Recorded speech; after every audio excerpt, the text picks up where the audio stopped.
O Prota apresenta o dragão negro Murakami a sua babá, e quando ele faria o mesmo com ela, ele o interrompe e diz que já sabe quem ela é. Sua preciosa torta de morango. Ela pede desculpas da forma grosseira que o tratou e o pergunta por que a chama de torta de morango. Ele diz que é porque ela quem faz suas grandes e deliciosas tortas de morango. Ela começa a ligar os fatos, do Prota ter pedido que ela fizesse tortas todos os dias. Ele pede que ela sente que explicará tudo. Ela diz que aconteceu tudo isso e ela não sabia. O Prota pede desculpas por ter escondido dela, e diz que ele tem um talento excepcional, um contrato com um deus, e ainda tem um dragão como guardião, e fala que está feliz como sua babá. Ele diz que ela agora sabe de tudo e o clã não pode saber de nada por enquanto. Murakami diz que ela não precisa se preocupar, ele defenderá ela, e ela pergunta se o barulho de mais cedo foi o Lord Murakami se transformando. O Prota diz que sim. Ela pergunta se isso não é perigoso. Ele fala que sim. No outro dia eles vão até o portal de teletransporte, e agradece a eles pela ajuda e que o clã recompensará a eles. Ele fala que sim, e está ansioso para ver o futuro de Jin Hunkandel. E pergunta por que alguém como ela, estar trabalhando de babá. Ela diz que não vale a pena saber disso. Ele a pede desculpas e se despede. Eles vão até um homem que os leva para uma sala reservada. Sua babá diz que está preocupada de alguém descobrir que ele usa magia. Ele fala que tomará cuidado. Quando mais uma pessoa é levada até a sala e ele ver que é do clã Zipel, o garoto com tom arrogante fala que de todos os lugares colocaram ele junto a lixos. Quando Murakami vai até ele, ele pensa que era só um gato e é arranhado por ele. Seus cavaleiros vão até ele e Murakami corre. Ele diz que não precisa se preocupar, e sacar sua espada para alguém do clã Hunkandel é idiotice. E pensa que tentou irritar o Prota, mas como não demonstrou nenhuma reação ele deve ser calmo. Ele vai até o Prota e se apresenta, e depois pede desculpas da forma grosseira que chegou mais cedo. Quando o Prota escuta seu nome pensa que ele é um grande mago no futuro, e que também se tornou uma boa pessoa. O Prota responde que pensou que ele seria um idiota. Ele pergunta o que levou ele a achar isso. Ele diz que se seus cavaleiros tivessem sacado as espadas estariam mortos e você sem as mãos. Ele diz que isso sim é uma piada assustadora. O Prota diz que não está brincando. Ele diz que não, e que lhe dará um conselho: não fale isso a outros como eu. O Prota diz que não mudaria em nada, porque meu pai ou o seu não movimentaria o clã por causa de uma briga de crianças. Ele fica animado e fala que aprendeu algo hoje e que agora deve ao Prota, mas depois pagará. O Prota diz que ele pode fazer isso agora. Ele pergunta o que ele quer. Ele diz que ele volte a seu lugar e não o perturbe e fique calado até a viagem acabar. Ele volta ao seu lugar e fica observando o Prota, e pensa que se não fosse pelos seus clãs serem rivais pediria para ser seu amigo. E o Prota pensa que ninguém desse clã deva bater bem da cabeça. Logo em seguida é anunciado que está na hora da viagem começar, e antes disso o garoto fala que foi divertido conhecer, e que um dia vão se ver de novo. O Prota responde que passa. Horas depois eles chegam até o berço de espadas e são recebidos pelo mordomo. O Jardim das Espadas foi criado como forma de passar para frente o legado daqueles que fizeram o clã Hunkandel prosperar. Em minha vida passada sempre sonhei um dia colocar minha espada aqui, mesmo que fosse um sonho distante, trabalhei duro para isso. Para no fim saber que só trabalho duro não serve de nada nesse mundo, mas nessa vida isso valerá a pena. O Prota é recebido por uma mulher chamada Pantera Negra, ou Rosa de Hunkandel, e o Prota chama de mãe. O patriarca pergunta se ele achou esse gato na rua. Ele diz que o adotou. Ele acha ousado um Hunkandel falar que adotou ao invés de falar peguei para mim. Sua mãe pergunta seu nome. Ele fala que é Nabi Hunkandel. Isso deixa seus irmãos bravos porque deu o nome Hunkandel a um vira-lata. Seu pai pergunta por que fez isso. Ele diz que sendo dele tem responsabilidade sobre ele. Seu pai pergunta se ele entende o peso desse nome. O Prota fala que sim. E se alguém conseguir ferir ele, eu serei o responsável. Seu pai fala que ele tem talentos para criar inimigos, e fala que seus irmãos já estão o encarando. Ele retruca falando que também tem talento para acabar com todos eles. Sendo assim, as apresentações acabaram. 4 anos se passaram após a chegada do Prota. O Prota finaliza seu treino. E o cavaleiro que o treina lembra que ele tem treino marcado com a senhorita Luna. Ele diz que sim e sai para comer. Ele pergunta se continuará comendo com os cadentes. Por que sua mãe não está gostando nada disso? Ele responde que prefere comer com eles que passar horas mastigando e encarando seus irmãos. Ele diz que passará a ela esse motivo. Alguém se junta ao Prota no almoço. Ele pensa que ele é um plebeu que passou no teste para cavaleiro, mas por causa de suas notas baixas vai ser expulso do curso. O Prota diz que ele tem que sentir orgulho de ser um cavaleiro. Ele responde que se comparar a ele é maldade, porque seu rank é muito alto. O prota pensa que ele foi expulso não por suas notas e sim por ser muito dócil, e como alguém tão calmo e tranquilo, se tornaria o cavaleiro mais cruel e leal ao reino Vermont no futuro. Mas com o passar do tempo ele não queria ser assim, porque alguns anos depois de ficar famoso por todo o império tirou sua própria vida, mas não vou deixar que ele saia do meu lado ou deixe o clã. E viver uma vida horrível já é o suficiente, e você não viverá outra. Enquanto o prota caminha até seu treino ele pensa que já avançou muito para sua idade, e se continuar assim chegará muito mais rápido. Sua irmã fala que seu treino será o mesmo de antes. Mas todas as vezes ele terá que agir diferente, e pede que ele use o olho da mente para esse duelo. Ele pensa que é a primeira vez que usará essa habilidade. Para aqueles que vivem da espada, aprender o olho da mente é mais importante que qualquer coisa. O prota pensa que essa habilidade é ensinada aos cavaleiros acima de 7 estrelas, e ela está o ensinando agora mesmo sendo 2 estrelas. Mas contudo ela não está usando áurea já que o olho da mente é a dispersão dela.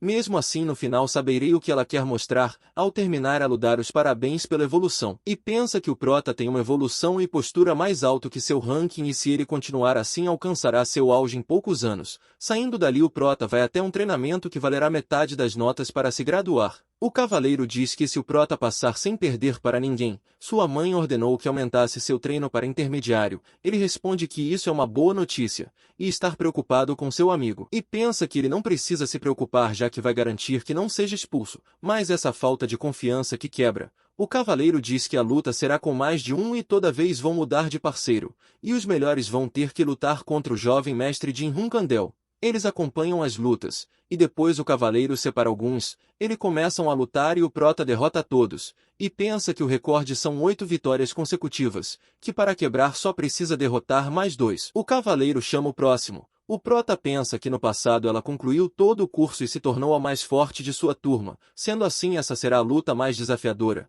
Eles começam a lutar, logo de início ele percebe que ela está mais forte, mas não é como se não pudesse a derrotar, e que sim tem mais depois dela, e a ataca, e ela se pergunta por que ele está usando golpes simples, e pensa que ele estará menosprezando. Assim ela começa a colocar mais forças em seus golpes que não durou muito porque ele quebrou sua espada de madeira. O prota fala que a vitória é dele, e que tem que trocar sua espada. Ela pensa que suas espadas se chocaram mas ainda assim a dele não quebrou. Isso porque ele usou precisão e não força. Ela fala ao prota que treinará mais para derrotar ele na próxima. O prota luta contra outros e pensa que como lutou contra alguém forte, eles devem pensar que estou cansado. Mesmo assim ainda dá para ganhar e derrota o último. O cavaleiro lhe dá os parabéns e fala que ele terá uma ótima aula intermediária. O prota pergunta quantas horas tem até o almoço ele responde que no máximo 10 minutos. O prota fala que deseja lutar contra alguém. E chama seu amigo. Ele pergunta por que logo ele. O prota diz que se ele continuar assim não vai sobreviver em Hunkandel,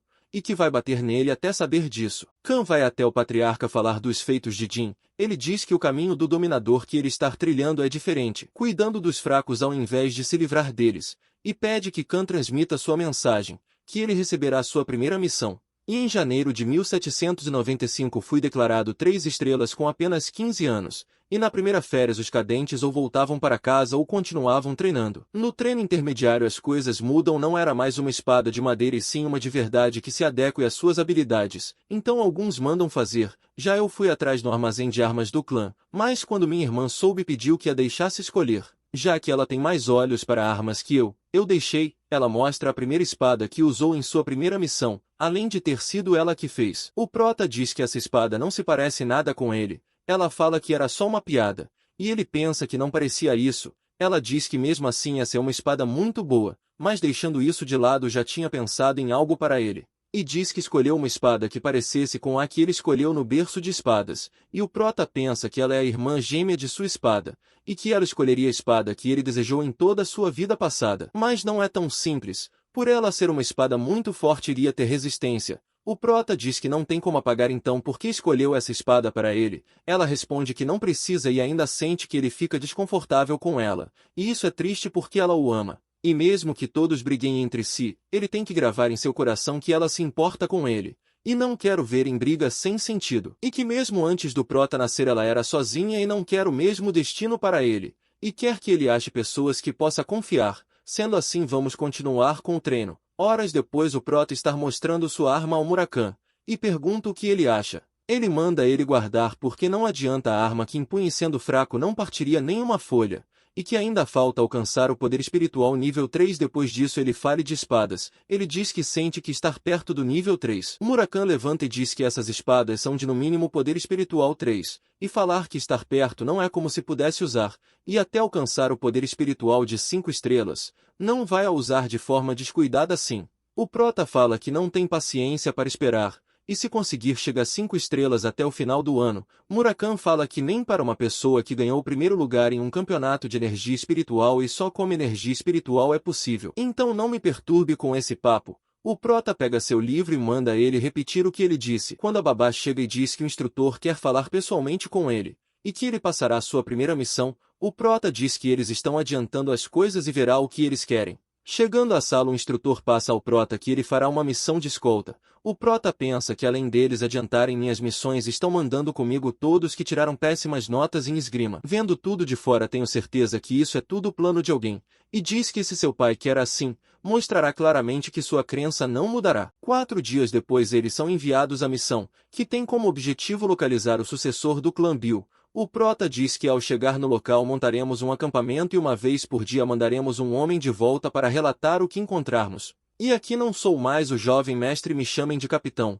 E isso é tudo. Eles começam a busca e encontram homens bestas no caminho, mas não representam perigo algum, e o prota pensa que para uma missão que estar diretamente sob ordens de seu pai, estar tudo muito calmo. Se isso não é uma missão para me testar, o que é? Os homens bestas tentam se aproximar deles. O prota diz que se forem mais longe nas buscas vão entrar no território deles e só com cadentes iniciantes será problemático, e como não precisa de pressa, ele deve terminar de procurar dentro de 4 dias, quando recebe a notícia que seu time de busca sofreu uma emboscada. O prota pede que todos se reúnam. O prota pergunta se são homens bestas. Ele diz que não, são humanos e estão em 3. O prota pede que fiquem no acampamento, e pensa que tem muitas paralelas. Por que ao invés de atacar o grupo que estou atacou o segundo grupo? Eles acham os rastros deles, e como não encontra nenhum corpo acredita que possam estar vivos. O prota pede para um deles voltar e relatar ao acampamento, e o outro continuará com ele. Eles chegam até os sobreviventes, e ver mais de um inimigo.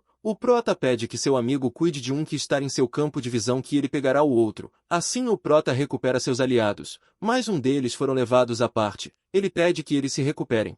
E o cara foi capturado começa a gritar. O prota diz que dará 2 escolhas a ele. Primeiro ele conta onde fica seu acampamento e só um morre, ou ele fica calado e todos morrem. O prota diz que é um homem de palavra, e se apresenta a ele como um Runkandel. Ele responde que sendo assim mantém a sua família salva, e diz que faz parte de uma organização revolucionária. Ao ouvir o nome dessa organização, o prota lembra que eles estavam ativos em sua vida passada, mas foram derrotados pelo Império, e que de revolução eles não têm nada, só querem tomar outros territórios para si. O prota pergunta por que levaram sua cadente. Ele diz que isso vai ser a declaração deles de revolução, assim nos deram as ordens de trazer todas as cadentes com vida. Assim o prota fala que manterá sua promessa com ele, e o mata, e pergunta quantas horas faz que levaram ela. O prota pede que todos eles recuem para a base e informe aos outros e deixe que ele irá até eles. Um deles diz que fazer isso só é muito arriscado. Ele fala que sequestrar cadentes de Runkandel é uma afronta, e diz que isso é uma ordem e quem se recusar considerará um desacato. O prota parte em direção ao acampamento deles e pensa que não seja tarde. O prota pensa se conseguirá derrotar 20 pessoas com a esgrima nível 4,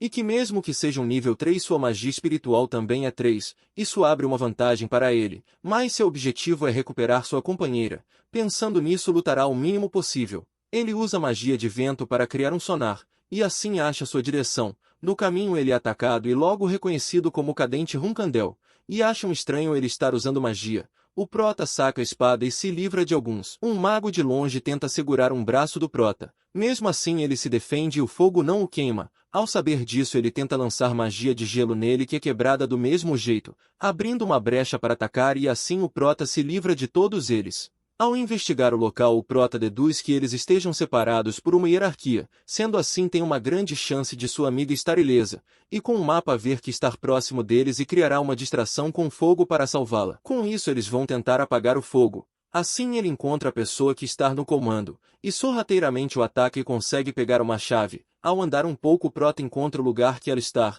e aproveita a bagunça para saírem, e se deparam com a tribo dos homens besta. E a tribo que está ali é logo a do lobo branco. Ela pede que ele a deixe e fuja. e ele a desmaia. O lobo escuta, vai até ele e pergunta se ele fez toda essa bagunça, e o chama de filhote de Runcandel. O prota manda ele dizer seu nome, e ele responde que o filhote de Runcandel sabe falar. Dias antes dessa missão o prota tentava usar o poder da espada, mas foi interrompido pelo Murakami, que o parou falando que se ele tivesse ativado ele poderia ter morrido pela congestão de energia espiritual, e fala que se ele fizer de novo tomará ela dele. Voltando à luta, o lobo diz que seu nome é Quasito, um guerreiro da tribo Truca, e hoje pegará sua presa mais valiosa. A tribo do Lobo Branco foi nascida da guerra, eles são de 7 estrelas por natureza, e seu maior rival é os Runcandel. Essa rivalidade aconteceu porque o primeiro patriarca matou seu líder, que para eles era como um deus. O prota pensa que será difícil fugir com uma pessoa a mais. Ele fala que o matará em nome do grande Javier e manda ele decidir se vai fugir ou lutar como guerreiro. O prota diz que lutará e ele o ataca fazendo ele recuar, e mesmo segurando o ataque o prota diz que vai ser difícil segurar outro, e que mesmo ele sendo forte ele não sabe sobre suas cartas na manga, e que usar o pingente agora será desperdício, e se usar magia vou ser descoberto e punido por quebrar uma regra do clã. Sendo assim só me resta uma única opção, energia espiritual, não terá outra escolha se não despertar a espada, aqui será meu fim. O lobo diz que ele tem uma boa espada, mas mesmo assim não vai ser o suficiente, e que para ele acabou. Essa noite será entregue a seu ancestral, e no meio de toda a adrenalina o prota libera sua espada. O lobo pergunta o que ele fez. O prota diz que foi uma boa luta. No mesmo instante ele é engolido pelo poder dela, quando Murakami aparece e diz que ele já sabe o que precisa. De tanto tentar, quase nas últimas horas ele consegue se acalmar, e quando olha ao lado um cara aparece pedindo que ele o poupe. O prota pergunta quem ele é. Ele responde que é do clã Bill. Assim, sem querer, o prota encontra seu alvo e se apresenta, e ele fica feliz em ouvir seu sobrenome. O prota sem querer encontra a pessoa que estava procurando, e quando ouve seu sobrenome fica mais feliz ainda. Ele pede obrigado por ter o ajudado. O prota pergunta como ele veio parar ali. Ele diz que viu sua amada. O prota pergunta se ele estava fugindo. Ele responde que não, mas o problema é que ela morreu há 2 anos, mas quando via aquela pessoa era idêntico a ela, a fala, a pele e tudo. O prota pensa que aquela pessoa deve estar metido nisso, e que essa é a segunda vez que esbarra com ele, e que vai ter que o encontrar pessoalmente. E enquanto o prota pensa, ele agradece a ele por ter ouvido, e que seu clã já deva ter mandado reforço, e o agradece mais uma vez por ter chamado mais cavaleiros para o escoltar, e fala que se ele precisar de qualquer ajuda é só o procurar. O prota retorna ao castelo. Sua babá o recebe com um grande sorriso enquanto Murakami o seca com os olhos. Ele vai até ele e pergunta onde ele esteve esses dias, e é mordido por ele, que o arremessa na parede. Ele pergunta por que o mordeu. Ele responde se ele é retardado. Disse que não era para usar e você usou. O prota diz que quer falar. Ele responde que o que é mais importante do que a vida do único contratante do Deus das Sombras. A babá tenta intervir e ele fala que é melhor a torta de morango ficar fora disso. O prota fala que era para ele olhar sua cadente sendo morta e não fazer nada. Ele responde que o pingente porque ele não usou. Ele responde que seria um desperdício. E de tão estressado dá uma dor em suas costas, e fala que vai matar esse moleque maldito. E o prota pergunta como ele sabe que despertou a espada. Ele diz que sua energia despertou de 3 para 4 estrelas. E de 10 pessoas que despertaram essa energia dessa forma, 8 morreram. O prota pergunta se ele está assumindo que ele é o segundo a conseguir, e quer saber quem seria o outro. O primeiro patriarca. Ele diz que não, a primeira foi eu. O primeiro teria morrido. O prota diz que agora vai tomar banho. O Murakami pede a torta de morango que o deixe passar fome, e ela responde que irá preparar sua comida, deixando ele no vácuo. Em uma sala afastada suas irmãs conversam se ele derrotou ou alguém o ajudou a se livrar do Lobo Branco, e diz que sua mãe ter acreditado no Jin de primeira é ainda mais impressionante. Os irmãos ouvem elas e pensam que talvez ele tenha o derrotado mesmo, já que ele é assustador, e uma pergunta se eles estão com medo do Jin. Ele diz que não. Ela fala que não gosta de mentirosos, e eles confessam que sim. Ela fala que os ajudará emprestando seus escravos a eles. Em seu quarto o prota pensa que, com o sucesso de sua missão, vai para a classe intermediária. Com isso ele precisa alcançar o nível de 7 estrelas em menos de 5 anos, e se continuar assim chegará ao nível de 9 ou 10 estrelas. E no mundo não tem nem 100 pessoas que chegaram nesse nível, a não ser pelo meu pai, que passou disso e entrou em outro estágio se tornando um semideus, e ganhando o apelido de Cavaleiro Gênesis. Nessa vida alcançarei essa marca, ou mais além. Voltando à classe intermediária, os irmãos Toma já estão nela, mas isso não seria uma preocupação. Mas ser gentil lá não compensa, então terei que dominar essa classe com força bruta. Depois do resultado da missão ocorrer bem, o prota vai até sua mãe que o parabeniza pela missão, e depois pergunta o motivo dele ter recusado o quarto que ela ofereceu, e que o quarto só é ocupado por aqueles que podem se tornar patriarcas e ele estar vazio desde que seu pai o usou. E isso aconteceu quando ele era uma criança, e o pede mais uma vez que ele aceite. O prota recusa mais uma vez e fala que um quarto é só um quarto, e esse quarto é um pouco demais para ele. Ela diz que ele está dispensado, e termina falando que não consegue dizer o que seu próprio filho pensa. E pensa que ele esteja imaginando o futuro porque se aceitasse ele teria o apoio de todos como o futuro patriarca, mas encontra ele teria um alvo nas costas daqueles que não alcançaram esse papel, e diz que ele deve ter percebido que era um teste. Saindo dali o prota vai até seu esquadrão falar sobre a classe intermediária. Como essa classe possui várias facções, eles podem enfrentar todo tipo de tormenta, desde ofensas ou até agressões, então com isso em mente não andem só, fiquem sempre em grupo de 3 pessoas. E não se preocupem, quando eu dominar essa classe eles vão parar, assim seu grupo confirma. Horas depois o comandante apresenta os novos cadentes e explica que estará ali só para julgar suas esgrimas, e o estilo de vida nessa classe condiz com sua força. É certo assassinato e isso não será tolerado, o resto resolvam entre vocês. E em um tom alto ele pergunta o que ele sempre diz aos veteranos. Eles respondem que Runkandel não precisa dos fracos e toda a turma vibra. O prota dá uma olhada e vê os irmãos Tona e deduz que a pessoa ao seu lado não foi recrutado por eles, já que pela aparência é muito mais velho que eles, e pensa que suas irmãs devem ter o mandado, sendo assim mostrará a eles sua força, para não ter inconveniências no futuro. Ao ver o prota se aproximando eles ficam assustados. O cadente que está com eles vai até o prota e tem seu braço arrancado fora sem mais nem menos, e de forma calma ele manda chamar o médico. O seu irmão pergunta o que ele está fazendo e é ignorado. O prota pergunta ao cadente qual é seu nome. Ele responde que é Kajin Romelo, e seu irmão grita perguntando por que ele está o ignorando e o desafia para duelar. Ele responde que aceitará seu pedido, mas fique calado enquanto converso. E o outro se entrega quando fala que ele é seu cadente. O prota responde que isso é uma surpresa ele ser da sua facção, quando na verdade tinha o cortado por ele estar olhando para mim com sede de sangue, e todos falam que isso é uma hegemonia, e o comandante pensa que os papéis se inverteram. E graças a um deles falarem em público que esse cadente era de sua facção, não teve consequências para o prota, e isso foi levado de forma aleatória. Em seguida o prota faz um comunicado, ele fala que não importa se tentarem contra ele, mas se sentir o mínimo de hostilidade os cortará sem nenhuma piedade. O comandante o chama e pergunta se ele sabe o que está fazendo em sua frente. Ele diz que sim e não apenas desafiou os irmãos Tona, mas você também. Ele fala ao prota que é melhor ele ter uma boa explicação para o que acabou de falar, porque ele simplesmente pode perder a cabeça. Ajude o perfil a crescer e comentem o que acharam.